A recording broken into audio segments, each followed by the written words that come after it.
Thank you very much.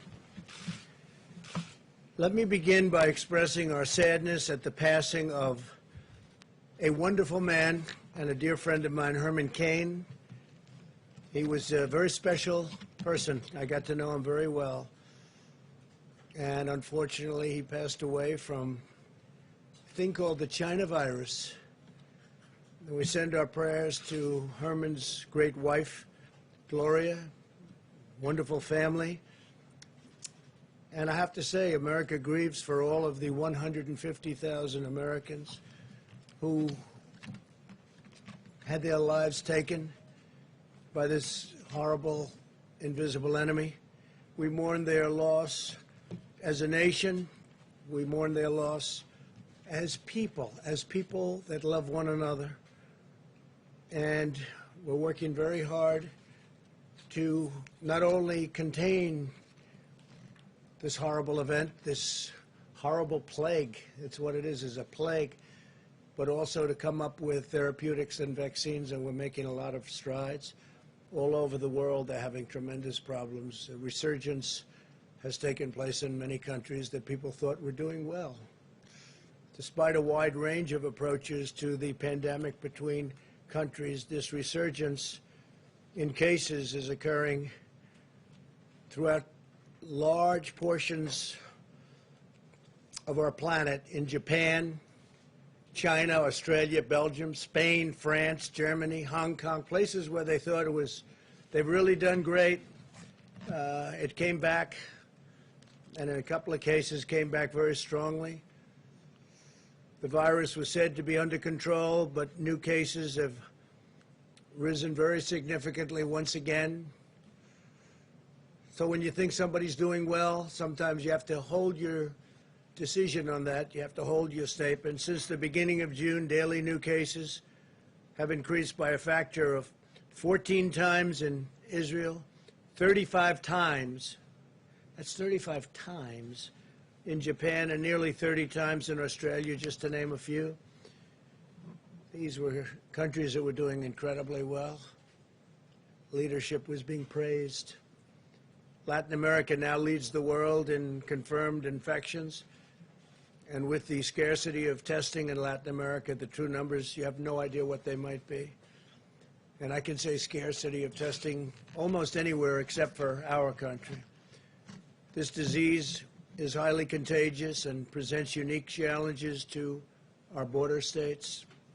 Meanwhile, states like California, Washington State, Maryland, Virginia, Nevada, Illinois, Oregon, and many others, they were thought to be doing well, and they had a big resurgence and were hit very hard. And governors that were extremely popular are not so popular anymore.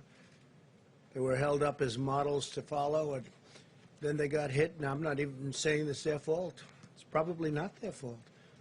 It's just the way it is. That's the way it is.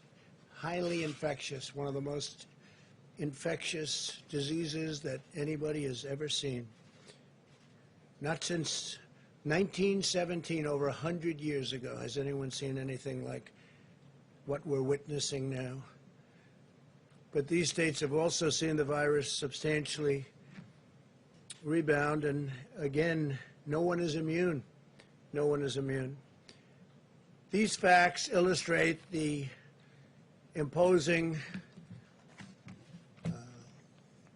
determinant, and it is a determinant that a blanket shutdown to achieve a temporary reduction in cases is certainly not a viable long-term strategy for any country.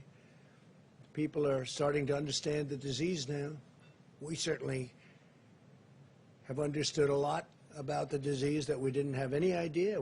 Nobody ever saw anything like this. The primary purpose of a shutdown was to flatten the curve, ensure sufficient hospital capacity, and develop effective treatments and therapies to reduce mortality. And we've done that, but it can come rearing back when you least suspect it. We did the right thing initially. We saved millions of lives. What we did the right thing. But a permanent shutdown would no longer be the answer at all. a small shutdown of certain areas, but we don't want to do that. Small shutdowns can be very helpful, but not for long periods of time. We understand what we're dealing with now, but it's a very complex situation. And I can only say, thank heaven that we are so advanced in what we're doing in terms of vaccines and therapies. We now know a great deal about the virus and how to treat it and who it targets. Almost half of the deaths come from less than 1% of our population. Think of it, half of the deaths, really a tremendous number, half of the deaths come from less than 1% of our population, those living in nursing homes and assisted living facilities. The average age of those who die from the illness is 78. We've announced very strong measures to protect those who are most vulnerable.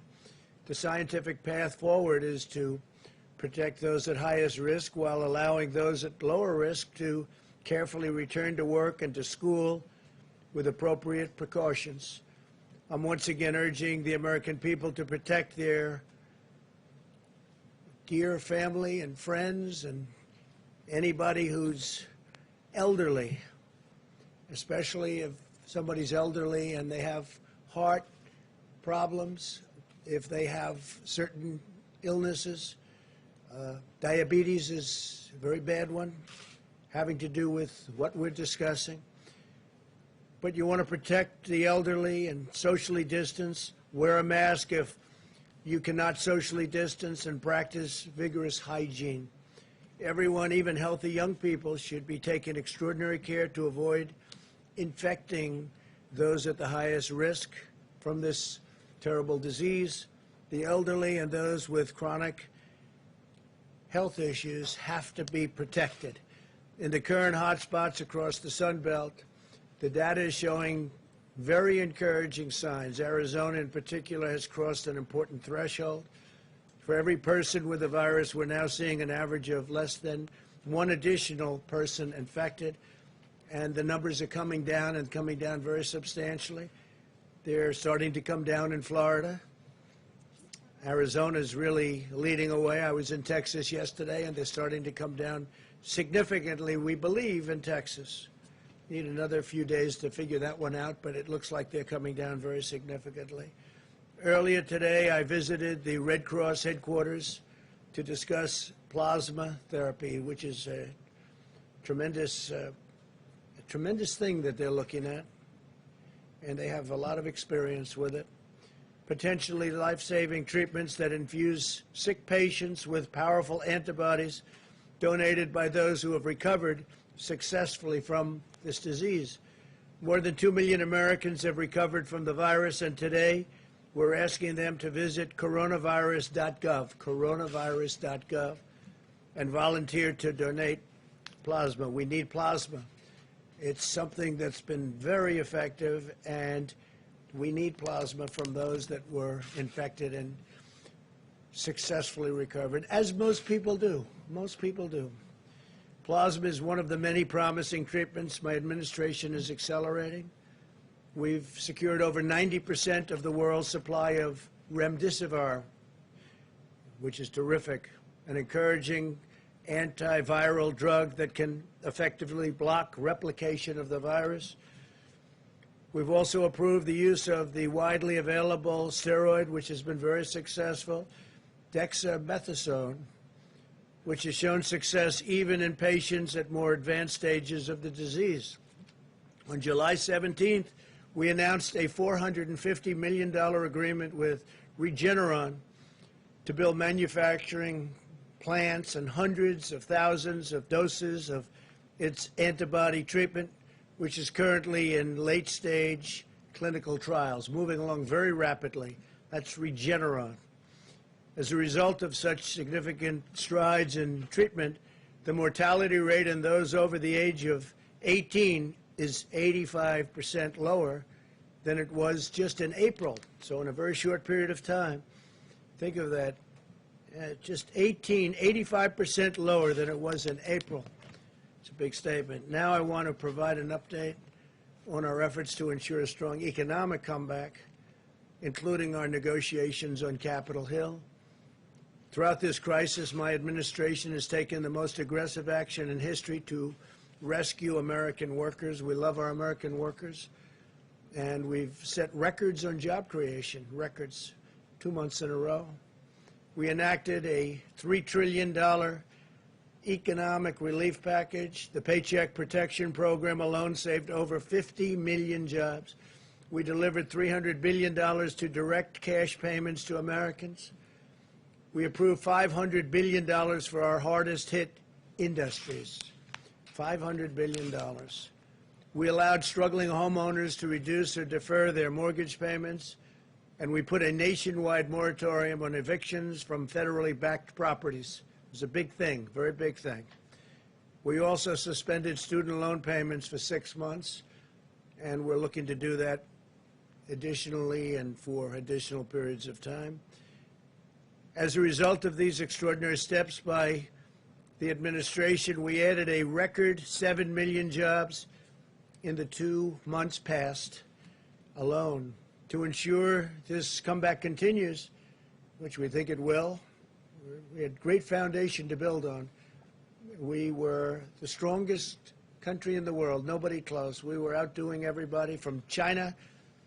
If you remember, for many years you heard that in 2019 China would surpass the United States. Well, it didn't. We gained on them very significantly. We took it to a level that nobody's ever seen, 2019, and we'll be back there very shortly. It won't take very long based on everything that we're seeing.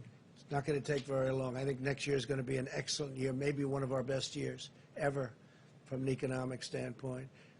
We can never, ever forget the people that have been lost. We never will. We'll never forget them, never forget what happened. This could have been stopped in China. They should have stopped it, and they didn't. But I'm asking Congress to pass additional legislation to support Americans in need. First, we want a temporary extension of expanded unemployment benefits. This will provide a critical bridge for Americans who lost their jobs to the pandemic through no fault of their own. This was not anybody's fault from the standpoint of jobs. It happened. Terrible thing happened. Could have been stopped. It happened. I want to thank Senate Republicans for fighting to extend unemployment benefits today in the face of very strong Democrat obstruction, which I'm surprised at, because this is great for our country and it's great for our workers, and it wasn't our workers' fault. Second, we're asking Democrats to work with us to find a solution that will temporarily stop evictions. We do not want people who have lost their jobs due to the virus to be evicted from their homes or apartments. We don't want that to happen. Third, we need Democrats to join us to pass additional economic relief payments for American citizens, like the payment sent directly to 160 million Americans earlier this year, which was a tremendously successful program. This money will help millions of hardworking families get by. My administration is also asking Democrats to work with us to pass $105 billion to help schools safely reopen. Children are not at the lowest risk. If you look at what's going on, the younger, the better. Amazing, the immune system. For children, the lower they are in age, the lower the risk in terms of the age group itself. I tell the story that in New Jersey, with thousands and thousands of people dying, sadly dying, the governor was telling me that only one, Phil Murphy, only one died under the age of 18. That's incredible. With thousands of people that died in the state of New Jersey, one made an impact. One died under the age of 18. Children are at the lowest risk of any age group from the virus. Indefinite school closures will inflict lasting harm to our nation's children. We must follow the science and get students safely back to school while protecting children, teachers, staff, and family. We have to remember that there's another side to this. Keeping them out of school and keeping work closed is causing death also. Economic harm, but it's causing death for different reasons, but death. Probably more death. If governors do not want to open the public schools, the money should go to parents so they can send their children to the school of their choice. So we say if a school doesn't want to open, or if a governor doesn't want to open, maybe for political reason and maybe not, but there is some of that going on. The money should go to the parents so they can send their children to the school of their choice. If schools stay closed, the money should follow the students so families are in control of decisions about their sons and daughters, about their children. But to pass a bill, Democrats must reject the extreme partisan voices in their party. They have tremendous voices. They're looking at November 3rd. And probably a day later, they'll say, let's open up the country. But the Democrats have to reject the extreme partisan voices in their party so that we can get our country going even quicker than it's going right now. We have a lot opening, and we have a lot of states that you thought were doing pretty poorly from the standpoint of the virus, and they're actually coming back very strong. This pandemic has underscored the importance of economic policies that put American families and workers first. Got elected on the fact that I put America first. For many, many decades, in my opinion, we put America last. If you look at the crazy, horrible, disgraceful trade deals that we've watched for many years destroy our country. NAFTA, we terminated it. We have USMCA now, which is a great deal, and our farmers are doing really well despite the pandemic. But we put America first, America's families first, and America's workers first. But that means bringing jobs and factories back to our shores, reducing unnecessary regulations, and creating new training opportunities for jobs and for the future. We've cut regulations at a level that no president has ever cut regulations. And we've cut taxes more than any president in the history of our country. Americans always rise to the challenge, and we will emerge more resilient, more self-reliant, more independent, and more prosperous than ever before. So I just want to thank you all, and if you'd like, we'll take a few questions. Steve, please. Are you going to launch an effort to try to delay the election, or was that just a trial balloon this morning? Well, what I want to explain to people, but it doesn't need much explanation. I mean, you look at article after article, New York's mail vote disaster. Tens of thousands of mail ballots have been tossed out in this year's primaries. What will happen in November? It's a mess. This is done by Washington Post. Can you believe it? The Washington Post of all papers. Fake news, but in this case it's not fake, it's true. This is done by the Wall Street Journal. Here's another one. Vote by mail experiment reveals potential problems within postal voting system ahead in the November election. And you see what's happening with so many different places. They're doing even trial runs. They're a disaster. And I don't want to see an election, you know, so many years I've been watching elections, and they say the projected winner or the winner of the election. I don't want to see that take place in a week after November 3rd, or a month, or, frankly, with litigation and everything else that can happen, years, or you never even know who won the election. You're sending out hundreds of millions of universal mail-in ballots. Hundreds of millions. Where are they going? Who are they being sent to? It's common sense. You don't have to know anything about politics. And the Democrats know this. The Democrats know this, Steve. So I want an election and a result much more than you. I think we're doing very well. We have the same fake polls, but we have real polls. We're doing very well. I just left Texas, and Biden came out against fracking. Well, that means Texas is going to be one of the most unemployed states in our country. That means Oklahoma, North Dakota, New Mexico, going to be a disaster. Ohio, Pennsylvania, disaster, no fracking. I want to have the result of the election. I don't want to be waiting around for weeks and months, and literally, potentially, if you really did it right, years, because you'll never know. These ballots are missing. You saw Patterson, New Jersey. You saw many other instances. There's tremendous litigation on that right now.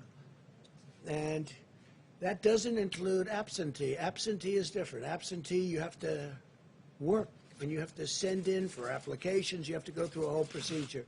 Like, for instance, I'm an absentee voter because I can't be in Florida because I'm in Washington. I'm at the White House. So I'll be an absentee voter. We have a lot of absentee voters, and it works. So we're in favor of absentee, but it's much different than millions of people. In California, they're going to send out tens of millions of voting forms. Well, where are they going to go?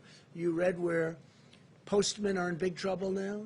You read where city councils are in big trouble now. Voter fraud all over the ballots. So, no, I want to be standing, hopefully, hand held high, big victory, because we're doing things with our country that I think nobody else could have done.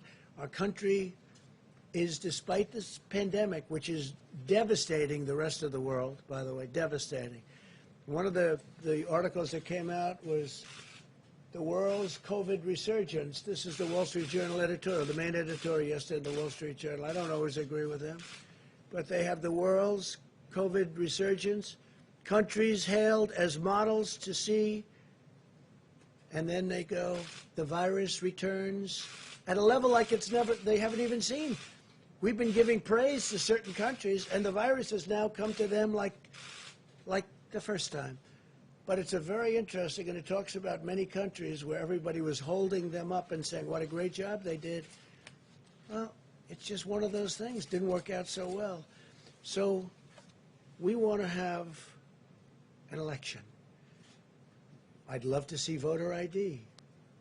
But this is the opposite of voter ID. The Democrats love it. The Republicans hate it. We all agree that absentee voting is good. Mail-in ballots will lead to the greatest fraud. You know, we talk about Russia, Russia, Russia for 2.5 years, and then they found nothing, and there was nothing. But they talk Russia, Russia, Russia. They talk China. They talk all of these countries. They say they get involved in our elections. This is easy. You can forge ballots. This is much easier for foreign countries. Go ahead, Steve. But delaying the election is probably a non-starter. And wouldn't you agree with that? I just feel I don't want to delay. I want to have the election. But I also don't want to have to wait for 3 months and then find out that the ballots are all missing and the election doesn't mean anything. That's what's going to happen, Steve. That's common sense. And everyone knows it. Smart people know it. Stupid people may not know it. And some people don't want to talk about it, but they know it. And no, we want to have an election where people actually go in and what's your name? My name is so-and-so. Boom, you signed the book like I've been doing for years. It's very, very unfair to our country. If they do this, our country will be a laughingstock all over the world because everyone knows it doesn't work. How many ballots is he sending in California? Is it 28 million or some massive number? Other states are sending out millions and millions of ballots. Well, they've done it. They had experiments. They had news organizations experimenting. And look, read the story in the Washington Post about mail-in voting. It's a disaster. I'm very surprised to see that story, frankly, from them. The story is a disaster. So we're asking for a lot of trouble. And no, do I want to see a date change? No. But I don't want to see a crooked election. This election will be the most rigged election in history if that happens, John. So, Mr. President, you said that you don't want to see a delay in the election, but then it looks like the process of these mail-in ballots is going to continue to November. Well, we have many court cases, John. We have one that's been filed for a while now in western Pennsylvania, as an example, on mail-in ballots. So and by by the way, John, we give tremendous examples, numbers of examples of all the fraud and all of the things that have taken place with respect to mail-in ballots. I'm just wondering, is the net effect of what you tweeted this morning and what you're talking about now to cast doubt on the results of the November 3rd election? Well, it's had an interesting impact. I didn't know it was going to be the impact it had. What people are now looking at is, am I right? But not me. Are all these stories right about the fact that these elections will be fraudulent, they'll be fixed, they'll be rigged, and everyone's looking at it. And a lot of people are saying, you know, that probably will happen. Please, Jennifer. Mr. President, to break the logjam in Congress and to prevent that unemployment insurance from lapsing. What do you plan to put on the table tonight? Well, it's a great question. I can't tell you, though, because that wouldn't be very smart from a negotiating standpoint. But we'll be putting certain things on the table. We want to get money to people. It wasn't their fault. And we want to get money to people, and it has to be substantial. It's not their fault what happened. The fact is, people don't like saying it. They know it's true. It's China's fault, okay? It's not their fault. It's not the worker who lost his job. It's China's fault. And that's the way it is. OAN, please. Mr. President, yesterday DHS came to an agreement with the governor of Oregon to remove federal officers if Oregon State Troopers took over. Mayor Ted Wheeler was noticeably absent from that agreement. Are you confident, sir, that the state of Oregon will be able to quell the protests in Portland? And if the violence does continue, would you consider redeploying federal troops? So our people have done, Homeland Security, have done a fantastic job. They went to Oregon a little more than a week ago. The place was a mess. The city, Portland, was just a disaster. You see it, and a lot of people weren't reporting it right. They tried to pretend it was a protest as opposed to anarchists and agitators. You understand what I'm saying. It's a mess. They went there a short while ago, and they saved a federal courthouse that costs hundreds of millions of dollars. And they put a ring around the courthouse, and they saved it. But the group that's there is basically meant to save buildings, and they were very strong, very powerful. And they didn't come out too often out of this cocoon that they built in order to save these very expensive, valuable, and psychologically important buildings, right, like courthouses.